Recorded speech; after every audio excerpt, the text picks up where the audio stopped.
গুপ্তের লেখা কবিতা ছন্নছাড়া।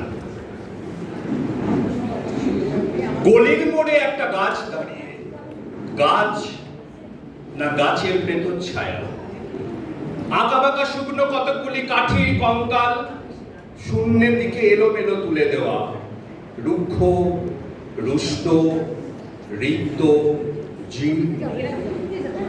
লতা নেই, পাতা নেই, ছায়া নেই, ছাল বাকল নেই, নেই কোথাও এক মাচর সবুজের প্রতিশ্রুতি, এক বিন্দু সরসের সম্ভাবনা।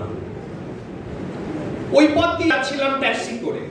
ড্রাইভার বললেন, ওদিকে যাব না, দেখছেন না ছন্নছাড়া কটা বেকার ছোকরা রাস্তায় আড্ডা দিচ্ছে। চোঙা প্যান্ট, চোখা জুতো, রোখা মেজাজ, ঠোকা কপাল। ওখান দিয়ে গেলেই গাড়ি থামিয়ে লিফট চাইবে, বলবে হাওয়া খাওয়ার। কারা ওরা? চেনেন না ওদের? ওরা বিরাট এক নৈরাজ্যের, এক নৈরাজ্যের বাসিন্দে। ওদের কিছু নেই, ভিত নেই, ভিত নেই, রীতি নেই, নীতি নেই, আইন নেই, কানুন নেই, বিনয় নেই, ভদ্রতা নেই, শ্লীলতা শালীনতা নেই। ঘেসবেন না ওদের কাছে। কেন নেই? ওরা যে নৈরাজ্যের বাসিন্দে। ওদের জন্য কলেজে সিট নেই, অফিসে চাকরি নেই, কারখানায় কাজ নেই, ট্রামে বাসে জায়গা নেই, মেলায় খেলায় টিকিট নেই, হাসপাতালে বেড নেই, খেলবার মাঠ নেই, অনুসরণ করবার নেতা নেই, প্রেরণা জাগানো প্রেম নেই। ওদের প্রতি সম্ভাষণে কারো দরদ নেই। এক ছিল মধ্যবিত্ত বাড়ির, এক চিলতে ফালতু একটু রক, তাও দিয়েছে লোপাট করে। তাই এখন পথে এসে দাঁড়িয়েছে সড়কের মাঝখানে। কোত্থেকে আসছে সেই অতীতের স্মৃতি নেই, কোথায় দাঁড়িয়ে আছে সেই বর্তমানের গতি নেই, কোথায় চলেছে নেই সেই ভবিষ্যতের ঠিকানা। সেচহীন ক্ষেত, মণিহীন চোখ, চোখহীন মুখ, একটা স্ফুলিঙ্গহীন ভিজে বারুদের স্তূপ। আমি বললাম না, ওখান দিয়েই যাবো, ওখান দিয়ে আমার শর্টকাট। ওদের কাছাকাছি হতেই মুখ বাড়িয়ে জিজ্ঞেস করলাম, তোমাদের ট্যাক্সি লাগবে, লিফট চাই? আরে এই তো ট্যাক্সি, এই তো ট্যাক্সি, লে হালুয়া। ছোল্লাসে চেঁচি উঠলো ছোকরারা, সিটি দিয়ে উঠলো, পেয়ে গেছি, পেয়ে গেছি, চল পান্সি বেল ধরিয়া।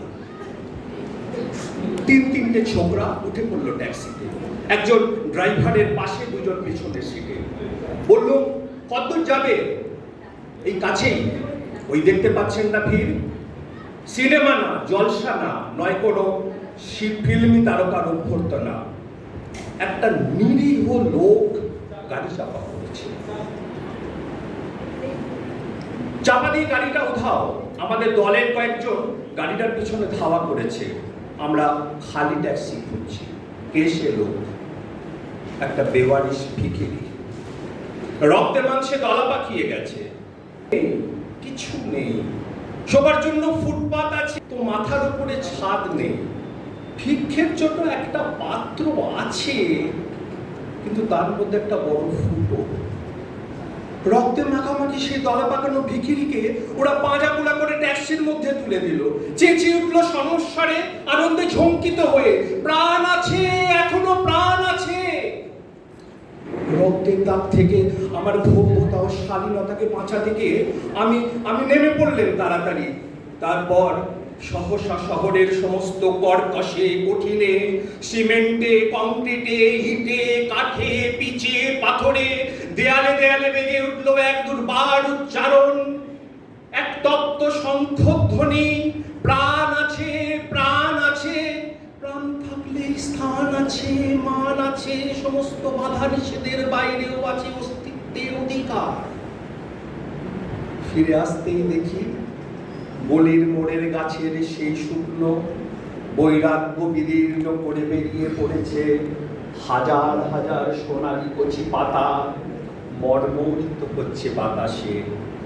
দেখতে দেখতে গুচ্ছে গুচ্ছে উঠছে ফুল, ঠেলে দিয়েছে বুকের সুগন্ধ। উড়ে এসেছে রং বেরঙের পাখি, শুরু করেছে কলকণ্ঠের কাকলি।